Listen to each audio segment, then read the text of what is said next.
On today's podcast, I have got Jesse Myers with me. Hi, Jesse. Thanks so much for coming on. Hey, Gary. Thanks for having me. So Jesse is on Twitter as, how do you actually pronounce it? Croesus? Croesus. Yeah. Croesus. So CROESUS_BTC. I looked it up. He was a Greek king who was known for his incredible wealth. Yeah, that's the other thing he's known for. And I didn't even know that when I picked this pseudonym back in the day. But he's the king credited with having the first bimetallic standardized coinage, meaning this whole concept of like, you've got your gold coins, you've got your silver coins, and they've got the stamp of the king on them, so you can trust how much gold is in that piece of metal. And that is an important milestone in monetary technology because it reduced the friction involved in trade because you could trust how much value you were being offered. Okay, so no shaving around the outsides and right. And there are those problems too, though. For anyone who isn't aware of you, Jesse, you recently became the Bitcoin strategy consultant for SWC, and that's where a lot of people who hadn't heard of you before may have done in the UK. But maybe you just want to give a minute or so overview of your background. So I've been in Bitcoin for a while. Kind of stumbled into it the hard way by getting into Ethereum and altcoins first in 2016, 2017.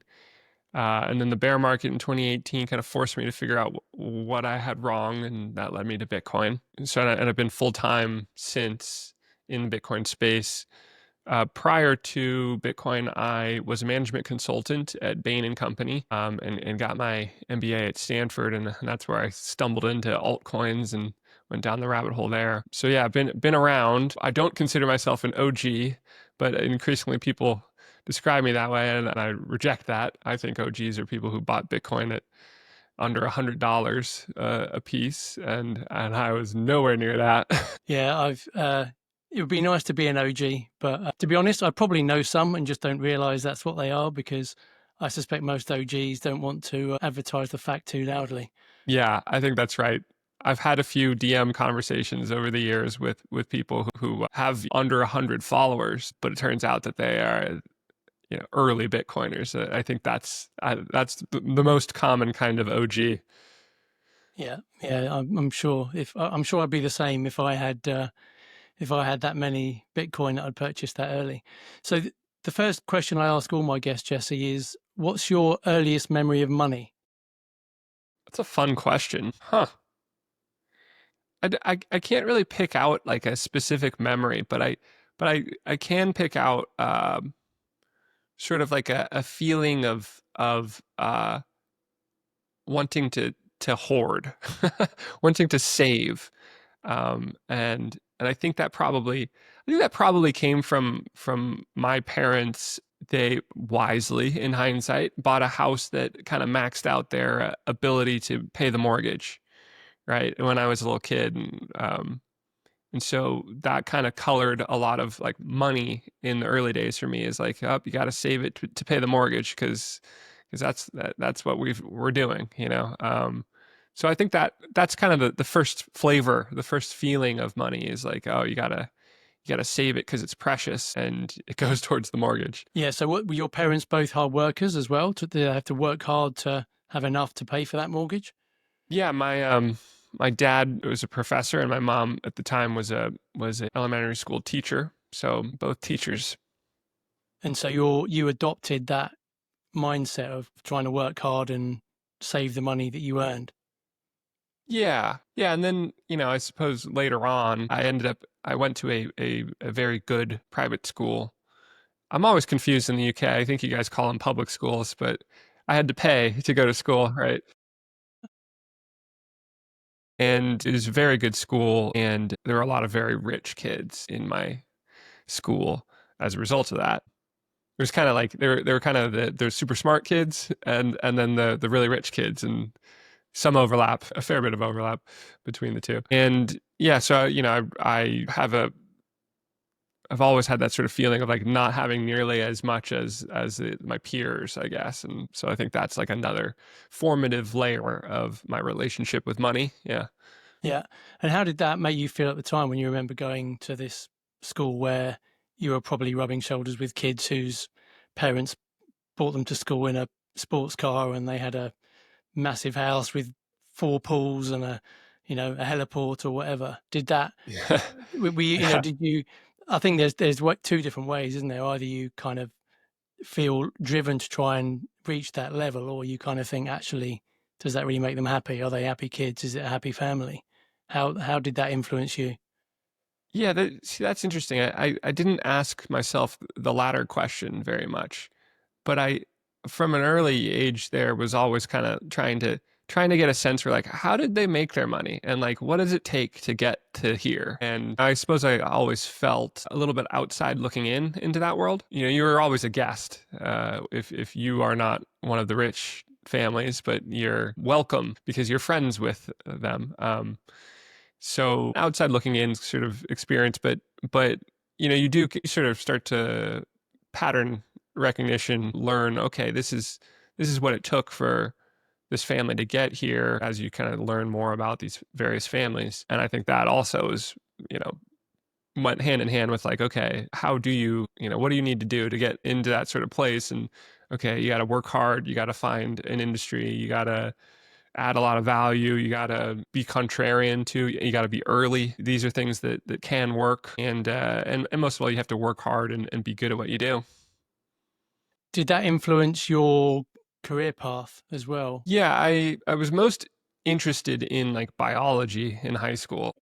I was most interested in that. And so I got a neuroscience major at university. But I kind of realized during that time that career path wouldn't set me on in the direction that all of those wealthy families from growing up went in, because there weren't any like biology researchers or like neuroscience people. It was all business people, right, who had done well um and made a fortune for their families. So I decided to pivot into business and I got a business minor, and that didn't help me get a job in 2010 when I graduated, right after the financial crisis. I couldn't get a business job as a neuroscience major. So I went and I got a 1-year master's of accounting to get a proper business degree and take a second crack at recruiting. And then you started as a management consultant, didn't you? Is that right? Yeah, and so that led me to working for Bain and Company, which turned out to be an incredible place to start a career because it's a real boot camp in analyst skills and kind of some people describe it as an on the ground MBA, which I think is quite accurate. You learn an awful lot about how to be valuable in a modern corporate setting. And do you think, looking back now with hindsight, was there any compromise in that decision to take that path? As in, you were trying to find a career that would be lucrative rather than necessarily the thing that really interested you the most? Did you learn to Yeah, find I that? mean, if I'd gone purely by interest, I would have been an artist or something, and so I think from an early age, I kind of recognized, okay, if I want to if I want to do very well, I probably need to do the hard thing and go learn accounting. Do the painful thing that other people, I don't think many accountants do it because they love accounting. I think they do it because it's a very valuable skill that, it's the language of business and it's interesting, but it's not fun at any point. So I think there was always kind of a recognition of do something that you can find some enjoyment in, but mostly is valuable to you, and then have your passions on the side.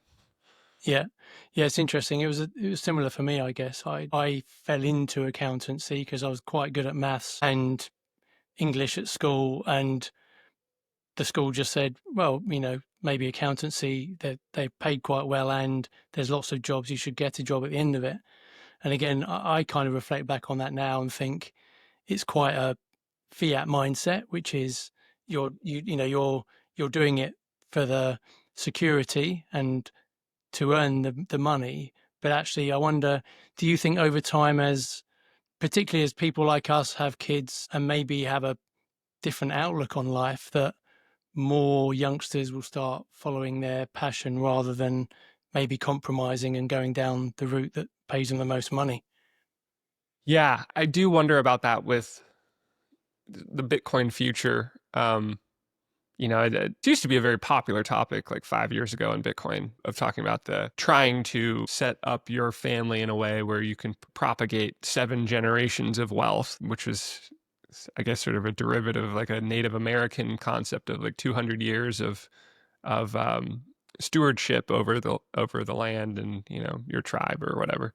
And I think that Bitcoiners are going to have a problem with that because Bitcoin enables you to do anything with your time because of how powerful it is for growing the purchasing power of your savings, and that can very well may be an issue for future subsequent generations where they have too much choice, too much ability to not invest in themselves and their skill set and do something hard. And the problem with that is not so much that generation that makes that choice. It's the ones that follow that, then have parents who never developed skills or like modeled how to navigate in the business world or, have a career in general.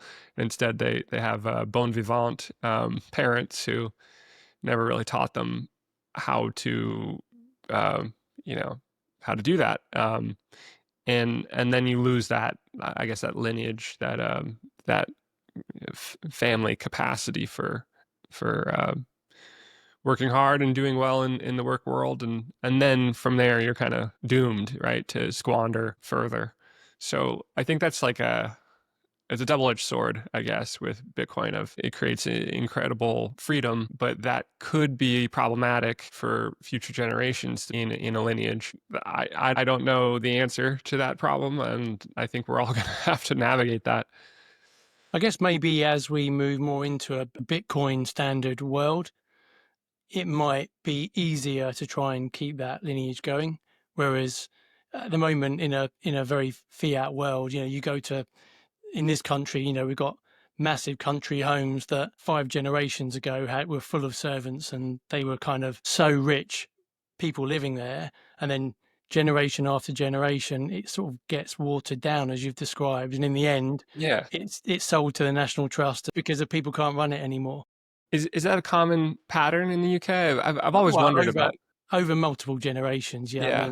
mean, you think these big stately homes that these days would just be completely impractical to live in as a Right. family, but they were a real demonstration of wealth and power locally, and they're all basically owned by English Heritage or National Trust now on the Yeah. whole because they're just not practical.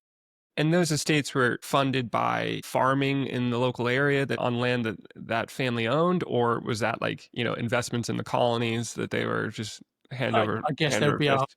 a whole lot of different reasons Yeah. why that level of wealth was earned or acquired. But yeah, there would be pockets of that. But it's more that concept of the future generations in the end just don't have either the same, they're not working within the same system, and or they don't have the same mentality and approach and work ethic and moral ethic maybe that the generations before them had.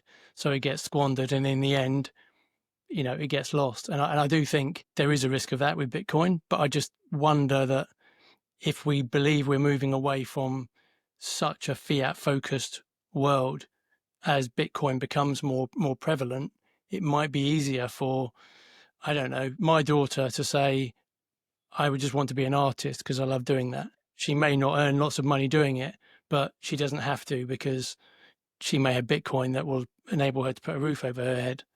Yep. Absolutely true. I wrote a piece a few years ago about like a sort of local anecdote I think is very interesting, from Southern California. And the history of Southern California is kind of starts with, well, the modern history starts with the rancho system that the Mexican government put in place to have some sort of law and order, these distant northern territories that they held. And so the rancho system was they would give out 1,000-acre ranch to pretty much any, upstanding Mexican citizen that was interested back in, I don't know, like 1830 or something like that. And those were, tumultuous times, but the few that managed to propagate through time, suddenly those families were sitting on 10,000-acre ranches in a territory that was developing into Los Angeles. And there aren't any 10,000-acre ranchos left, right? They've all been distributed, parceled off, and distributed by the subsequent generations that wanted to fund their lifestyle or sort of take chips off the table. And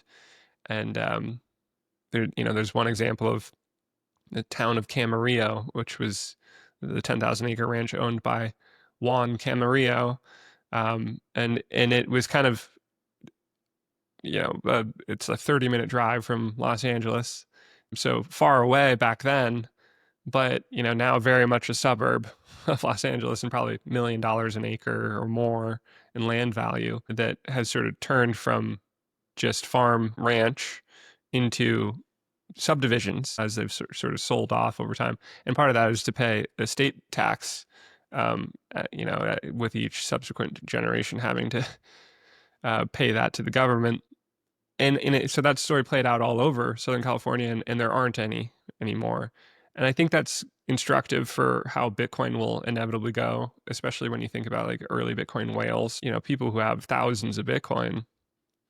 They're gonna have descendants, their families are going to thrive. The Camarillo had like 100, great grandchildren because that family thrived, and then you're splitting that fortune up a lot of ways. I think the same thing will happen with early Bitcoin wealth, and people will spend it. Right now, you have early Bitcoin whales funding trips to space, and one is funding the building of his personal space station, like literally building a space station, which will cost billions of dollars, and that's going to come from his Bitcoin.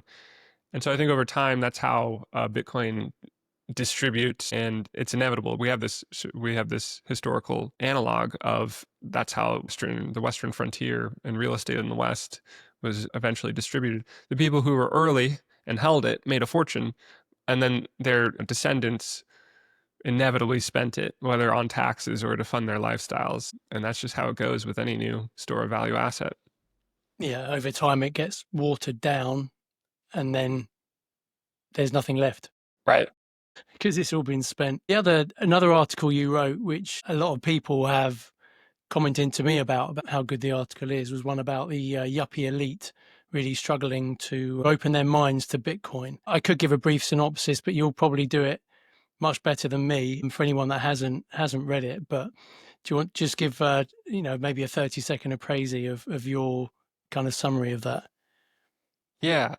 So I wrote that like when I reached Bitcoin maximalism, and I was trying to tell all my Stanford MBA friends, like, you gotta look into this thing. And everybody was like quite dismissive despite my insistence. And my other friend groups weren't so much. They weren't quite as like hostile about the idea.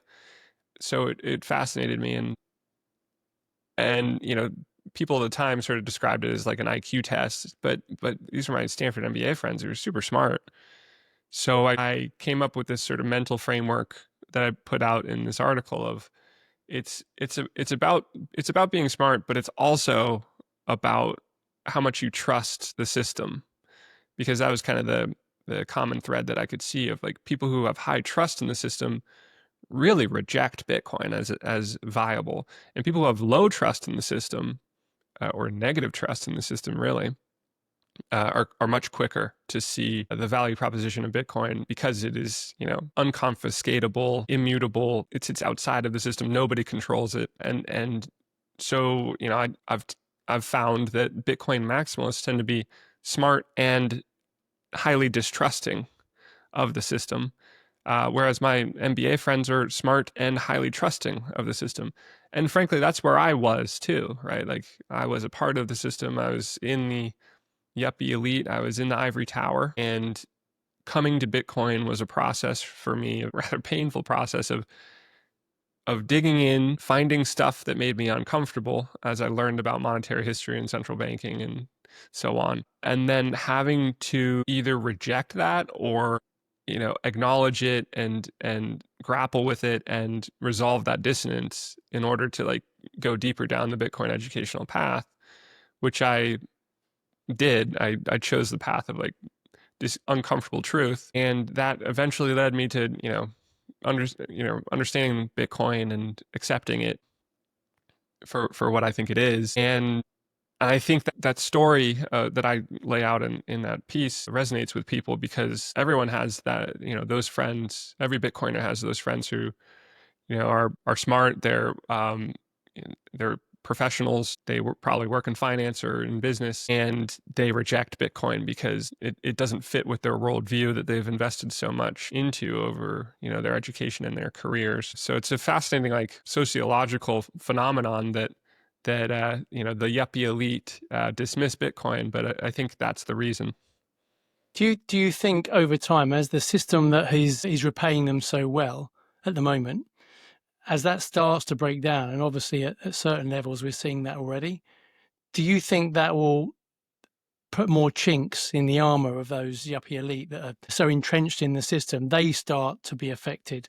They start to see things breaking down, not working as well as they used to, just to maybe open their eyes a bit more to what Bitcoin might be as an alternative. Yeah, I think the pendulum is swinging in that direction. I don't think it, there's the popular phrase of gradually then suddenly, which I like. I prefer to think of it as gradually but exponentially, which I think sort of amounts to the same thing, but it, to me, is very subtly very different because that doesn't involve like an inflection point where suddenly like a discontinuous break where suddenly it's obvious to everyone and Bitcoin becomes, it Bitcoinizes and becomes money. I think my mental model is that as the global national debt keeps growing, money printing keeps happening and accelerating, the fiat experiment structurally will continue to erode at a faster and faster rate, and that will cause people to change their behavior little by little, gradually but exponentially. And I think that will be a gradual S curve of Bitcoin adoption over time, over 20 or 30 years going forward here. And I think that's just inevitable. I think that's the nature of something this big happening is it takes time. We can just point to the internet and say that it has taken 30 years for, the majority of the world to adopt the internet.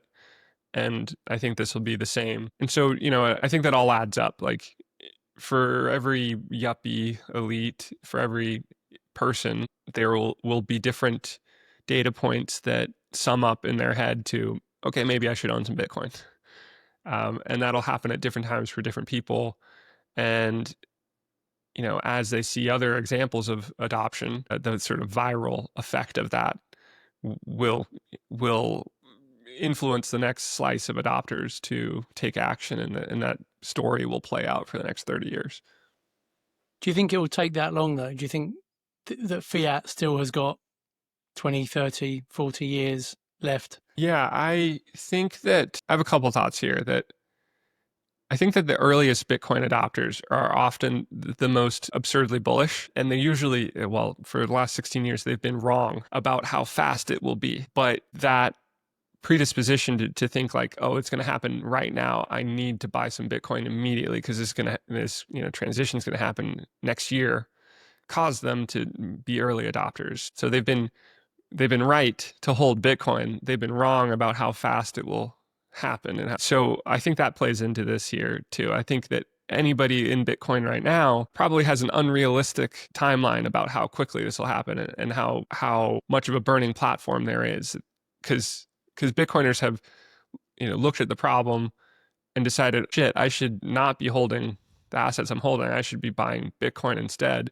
And most people are totally oblivious still to that same set of facts, and so they don't think the platform is burning at all. So yeah, I think that it's really hard to cause this level of societal change And I think that it requires generations to do, because if you think about it, the wisdom that millennials received was the winning formula from the boomers, right? Like, what was the winning formula for the boomers? Well, they came of age 1980. That's when their earnings really started to pick up. They bought homes then. Interest rates in the U.S. were 18%. That's when they peaked at the end of the 70s. And then for the next 40 years, they've been really 30 years, they went down in a straight line, and then they flatlined at zero. So what does well in that 30, 40-year period of declining interest rates is any financial asset. So stocks do well because you're discounting future cash flows less because the interest rate's declining. Home values do well for the same reason. You can afford a bigger loan because the interest rate is less. And so all financial assets did fantastic. So a 60-40 portfolio and a mortgage did really well.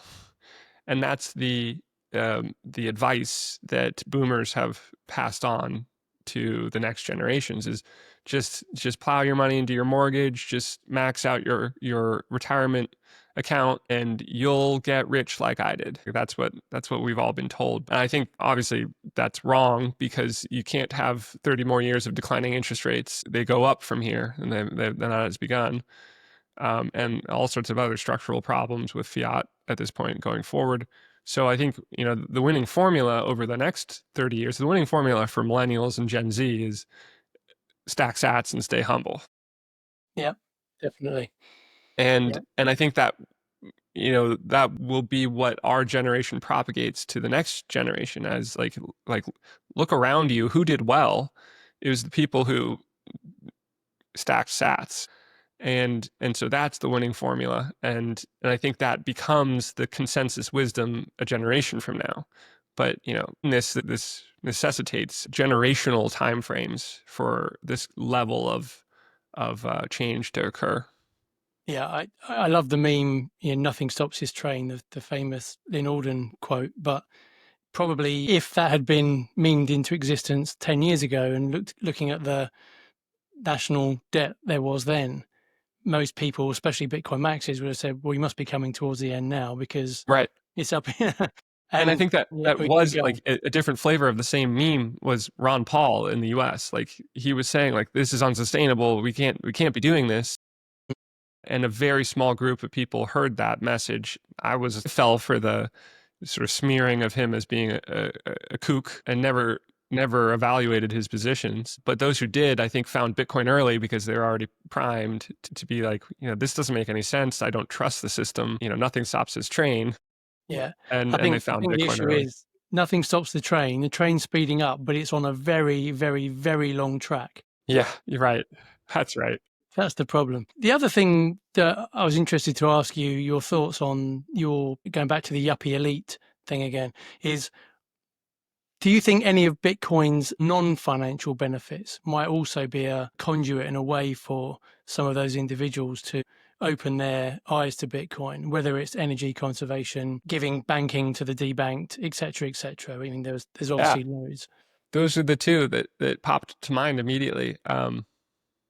It's so funny because the Yuppie Elite that we've talked about, they love financial inclusion as a concept. The idea of like M-Pesa in Africa and how that provided a sort of a form of banking for telecom based digital banking for people in Kenya. People love that. And in business school, you learn about that. They put that on a pedestal. It's the best thing in the world. And then, Bitcoin's better than that. It's a Swiss bank vault in your pocket that anybody can have. And it's better than M-Pesa by a million times. And it's just a matter of learning about that and having that framed by the right people, I think. Yeah.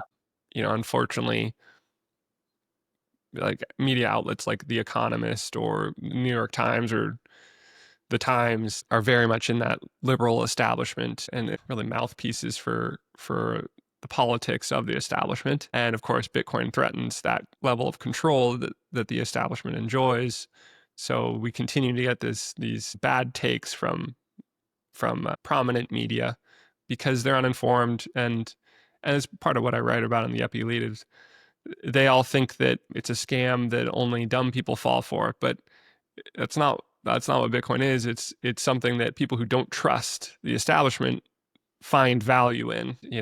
Yuppies are incapable of seeing it that way. They see it as a scam that dumb people fall for.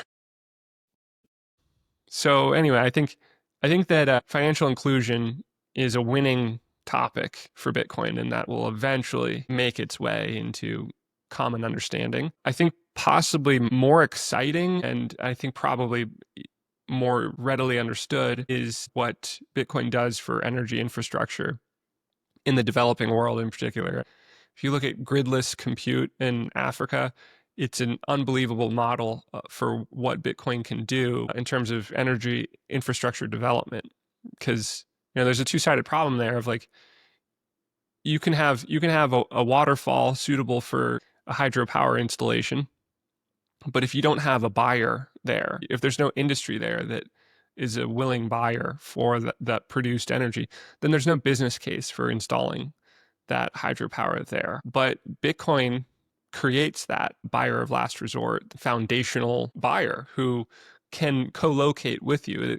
Bitcoin doesn't need to be any particular place, doesn't need any other infrastructure than just energy. So it can set up shop. Miners, like with gridless compute, can set up a shipping container full of miners right next to a little hydropower dam in the middle of nowhere in Africa, and that makes the business case make sense for a lot more of those potential energy installations that would otherwise not make sense and not be developed. And then the great outcome from that is the Bitcoin miners are there using that energy, and now there's local energy, and now infrastructure can decide to set up shop in that town or in that village. And now you have bootstrapped development for the benefit of that local area where you would previously not have had a business case that made sense for that to happen. So in that way, I mean, gridless compute and players like them, really any Bitcoin miner that's using stranded or untapped energy is a part of developing energy infrastructure in these remote places that need it, I guess, or would benefit from it. And we're going to start to see the stories of success from like M-Pesa. What really resonates is the stories of how that enabled a better life for people in the area. And gridless compute, I think, is going to achieve that and more as that infrastructure is built out and runs and then attracts other investment in the areas. Yeah, I think the challenge for all of these things is the Yuppie Elite coming across those stories on their media streams, because we all see it because of, well, let's call it what it is. There's a risk of an echo chamber for a lot of us Bitcoiners because we follow people and news channels or news, feeds that we resonate with. But none of these things are made up. They're all real activities and benefits that Bitcoin is bringing, but it just doesn't quite make its way through to the mainstream media. Right. In case you hadn't noticed, Jesse. Oh, very cool. I did not see that. And for the benefits of anyone not watching on YouTube and listening on the podcast, I'm proudly wearing my VIP SWC t-shirt, which cost me a princely sum of £21, but worth every penny because I'm sure the majority of that went into buying a few more sats.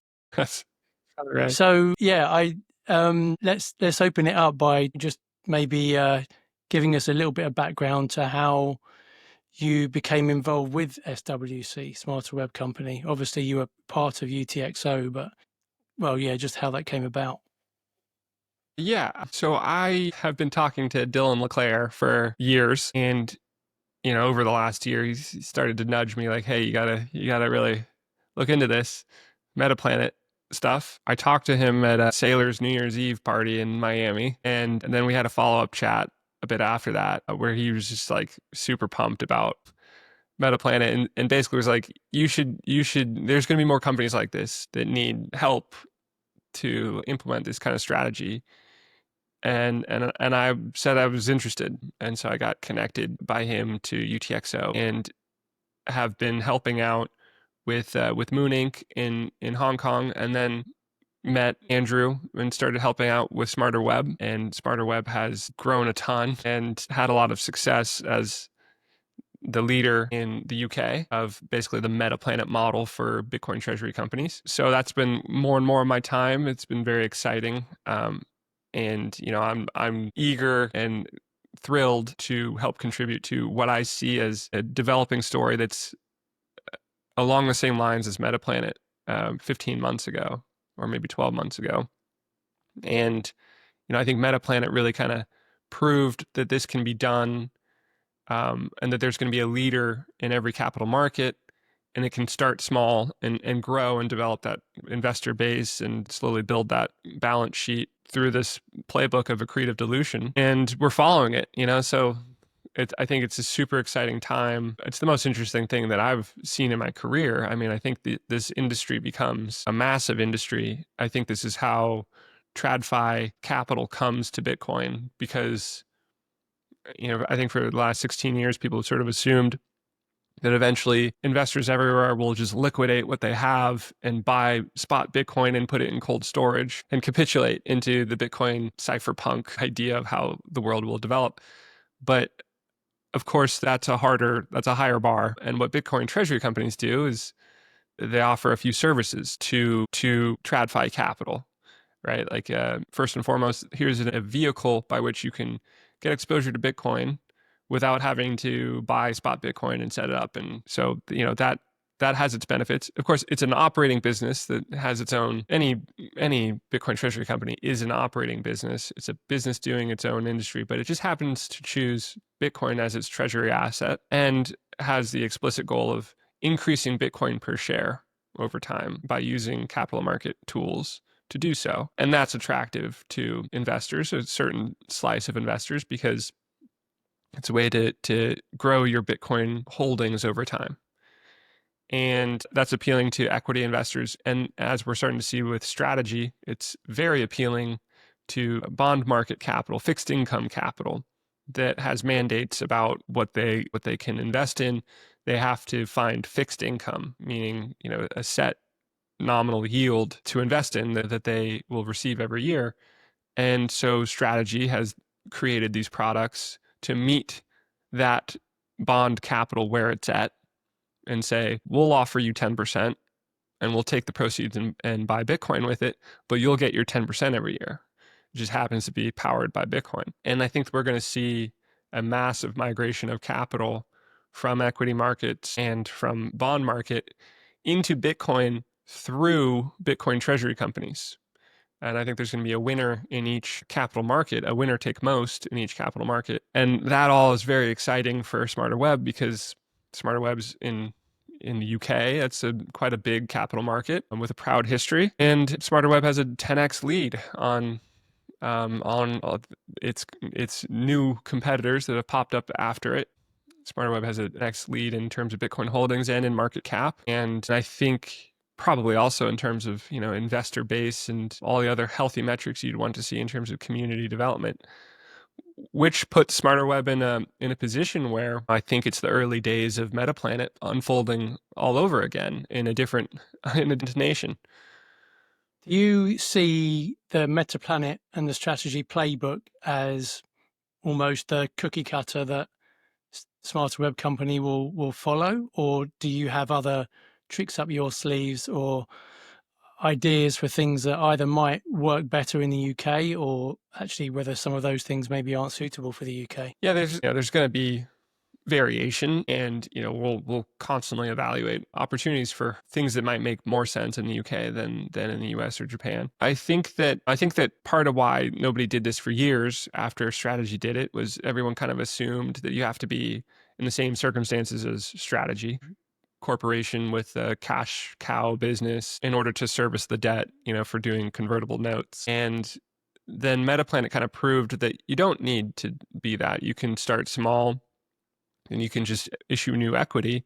And so long as you're trading at a reasonably high premium to your net asset value, issuing equity using the proceeds to buy Bitcoin is extremely attractive to existing investors. It can increase your Bitcoin per share quite considerably. So investors want that. And so I think that Japan and circumstances there have proven that you don't need to be strategy, you can just do this very simple model. And so long as there's demand from domestic investors and global investors for Bitcoin yield, which is the one thing that Bitcoin doesn't provide, then there's an opportunity for that business to, run that playbook. The other thing is, I think the Bitcoin treasury company landscape is very new, and it's evolving and learning constantly about what has worked for other companies in other places, and what do we need to try or focus on. So I think that feedback loop is causing greater efficiency, probably. What Metaplanet has achieved in 15 months, strategy hadn't achieved in 5 years, really. But it's sort of a new model of starting really small that I think enabled a lot of that. And Smarter Web also has the benefit of that as well. Yeah, we're going to see a lot of experimentation, and we're going to see emerging best practices. We already have seen emerging best practices. For me, I'm excited about the Metaplanet playbook to grow to scale, and then I very much like what Strategy is doing to add their capital raising tool to better access bond market capital in the future. So where the price is as volatile as it has been, so again, for anyone who is either unaware or vaguely aware of Smarter Web Company, the IPO was at the end of April at 2.5p, and then there were raises at, I think, 16, 27, 49, 81, and after that my mind goes a bit hazy. But I think the last raise that wasn't to retail investors was £2.90 from memory. I think that's right. And I remember because I was sitting in Prague at the Bitcoin conference, and my phone was just going crazy, and I looked down, and that was when, I think it was on the Friday at Prague, Smarter Web Company peaked at like £6.30. Now I think it finished today at around £2.50, which is below the price of the previous raise. So where with that level of volatility, which of course is to be expected in this type of company where Bitcoin is volatile, and layer that into a treasury company, and you accentuate that volatility. Where is the challenge in trying to protect the confidence of retail and non-retail investors, whilst also trying to secure more funds to raise more capital to buy more Bitcoin? Yeah, that's a really big and good question. It's super deep topic here, and I don't know quite how to attack it because there's so many different cool little parts to it. But I think that overall, volatility is vitality. That's a phrase from Saylor, I think, and then Metaplanet really adopted it. That's 100% right with this sort of strategy. You want volatility. You're asking for it because with Bitcoin, that volatility skews to the upside. And so in traditional markets, people hate the idea of volatility because it literally, in the histogram, it skews negative. So a volatile day is more likely to be a negative day. But in Bitcoin, it's the opposite. And I think Bitcoin treasury companies, what they're designed to do is accumulate Bitcoin. So you're layering on, Bitcoin volatility with this additional, layer of you're adding Bitcoin over time. And so you get a ton of volatility out of the product of those two things. But that's essential. That volatility for Smarter Web's history and for Metaplanet's history has been to the upside. And so that means that, you go on a run as the market is realizing that you hold a fair bit of Bitcoin, and you've been adding a lot of Bitcoin per share, and the broader global investment community is trying to price that in, and suddenly you have a growth period. People make a lot of money if that happens, as we've seen with Metaplanet. People make a lot of money, and then shares change hands, right? And people take profits, price goes down, there's volatility in that, and the market is constantly trying to figure out, like, what is the value of this thing, because it holds Bitcoin. Bitcoin's value is going up over time, or maybe down at times, but they're adding a ton of Bitcoin, right? And so the market's trying to figure out what's the right value for this. And I think we're in the very early days of understanding how to value these companies. And my personal opinion is that, looking at the math, these companies are quite misunderstood by global investors, like outside of Bitcoin, because their track record of delivering value is incredible for well-run Bitcoin treasury companies. They're not priced where the company has to deliver 30 years of profits, as is the case in a PE ratio with a traditional company. Instead, they're priced, strategy, their days to cover is like 2 years. And that's the most mature Bitcoin treasury company out there. 2 versus 30. Like if you have to wait 2 years to get your if strategy continues to execute the way they're doing, that's a lot better than 30. If you want to compare PE ratios to that kind of Bitcoin treasury company performance, and then smaller ones like Smarter Web have been delivering way faster performance, like a month historically looking, to grow into the MNAV premium that Smarter Web trades at relative to its Bitcoin holdings. I think there's a ton of value that Bitcoin treasury companies can create for shareholders. And I think they're currently largely misunderstood for how their mechanics work. And I think that'll change over time.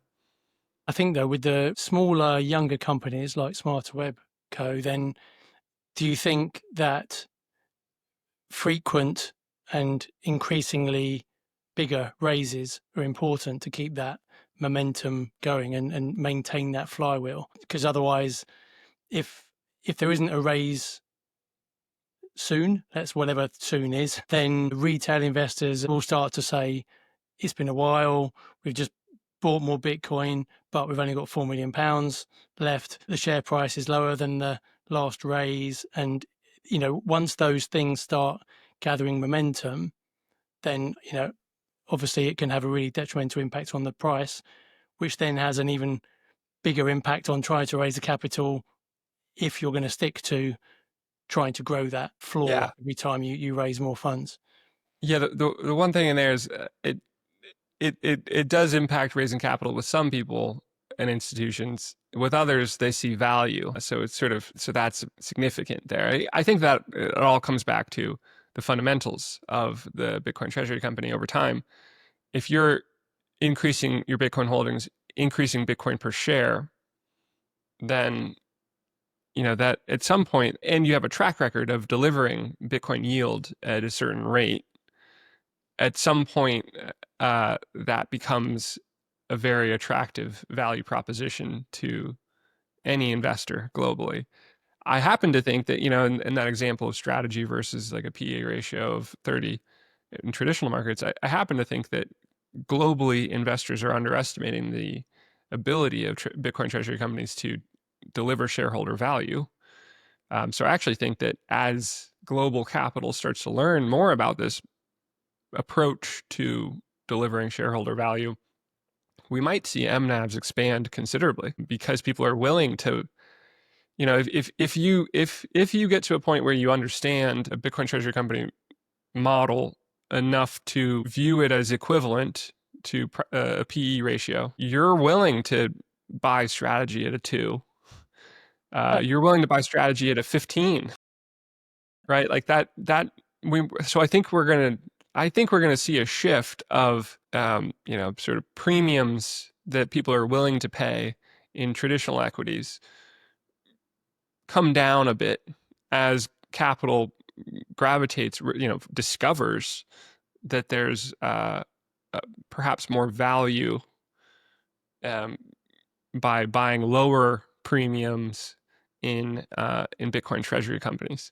Yeah.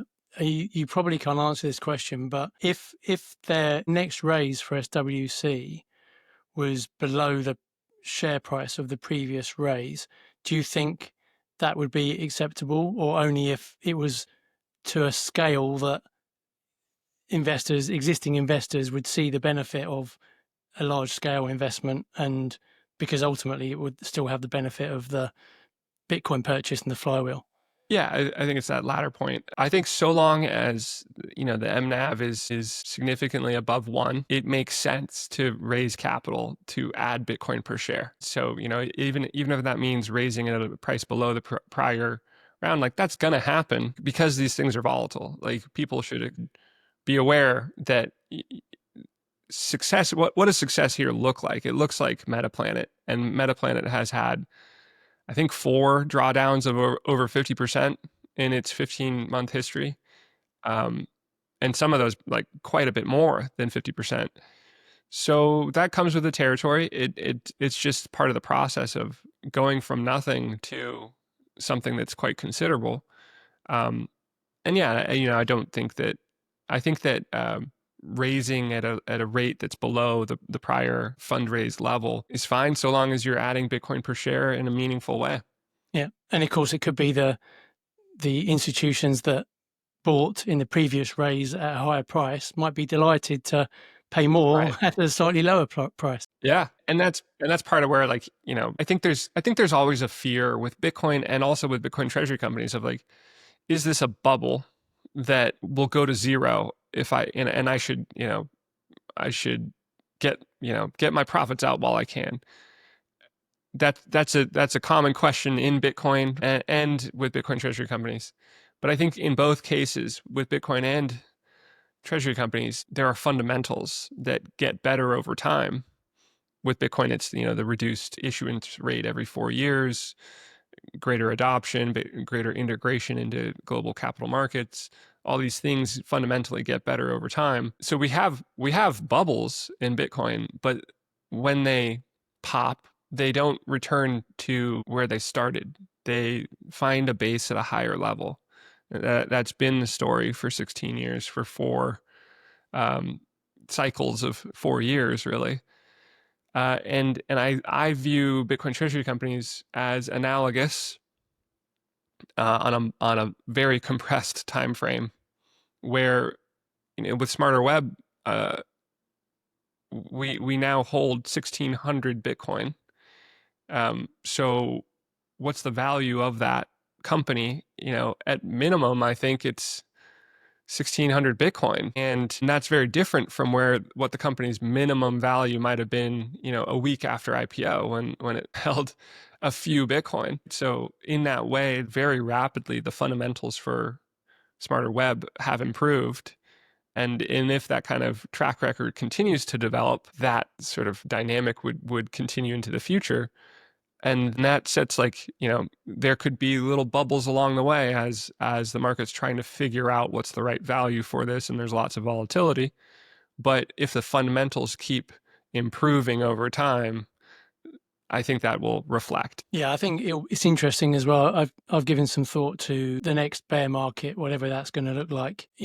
How low will Bitcoin price go? Well, probably it partly depends how high it goes at the peak, right?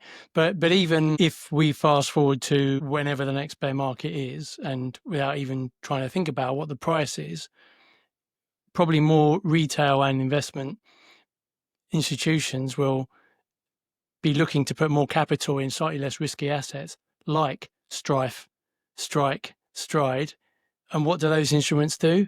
They give Michael Saylor more money to buy more Bitcoin, which in theory is going to maybe partly soften the level of the bear market. I mean, ultimately, if there's a black swan event or a mass liquidity tightening, then all assets are going to feel the pain. But I just think we're going into a slightly different era now where we've got treasury companies all over the world regularly every week buying more Bitcoin, which will, as long as they can still raise capital, that will happen all the way through. As much as Saylor was buying less through the previous bear markets, he was still buying more Bitcoin.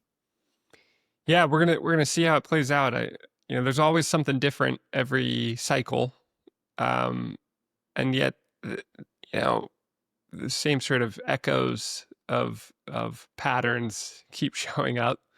So we'll see how. But I think you're right that, like, this is Bitcoin maturing as an asset class, and part of that is this new infrastructure of Bitcoin treasury companies finding a way to meet capital where it's at, and that could very well soften the drawdown of whatever bear market ends up materializing. We'll see, though, Yeah. Well, it's reassuring to have you working alongside Andrew, because it certainly feels like SWC is in a good place with you to trying to steer that ship. Thank you. I'm incredibly excited about it. As people have probably figured out by now, I think there's nothing more promising right now in the world than what Smarter Web is doing. And I think we just have to keep doing what we've been doing to continue on the path that's been blazed for us. Well, I could carry on talking to you. I had a list of loads more questions and areas I want to talk to you about. So maybe we'll do a second podcast at some point, but I want to be respectful of your time tonight. So the final question I ask all my guests, Jesse, is what's one belief you held before Bitcoin that you've completely changed your mind about? Yeah. There's a bunch is the real answer. And we've sort of talked about, like, I don't believe that central banking is good. I don't believe that you need a 2% inflation rate for a healthy economy. I think that's bogus. But we've sort of talked about that stuff already. I think a topic I really like that's related to it all is that modern human history, we have this sort of sense of like progress towards the new. And as being, one direction, you're always improving. It's always getting better. It's inevitable progress and change, right? But I now think that a lot of that progress stems back to the monetary standard influencing trends. And I think that what we've seen over the last 100 years is a prevailing trend of minimalism, which I think is a cute word for stripping out costs from things. And we've convinced ourselves that this is a higher design aesthetic than craftsmanship, of the Victorian era. And I think that that's just culturally downstream from the monetary standard. And I think that existing in a monetary standard that's deflationary will help us return to a culture of craftsmanship. And I'm excited about that. Yeah, that's a great answer. And I think it touches back to your previous comment about OGs, where there's one that's building his own space station. In modern day fiat world, the Taj Mahal wouldn't exist, would it? Right. Or the pyramids in Egypt, or any great building in the UK. Instead, you get the Shard or whatever. These glass monstrosities that make sense from a cost perspective. Yeah.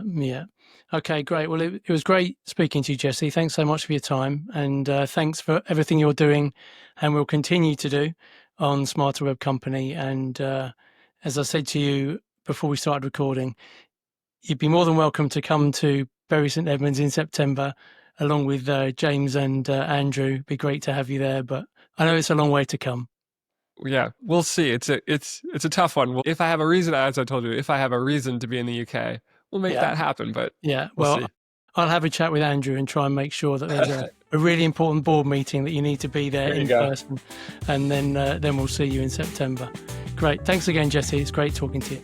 Thank you, Gary.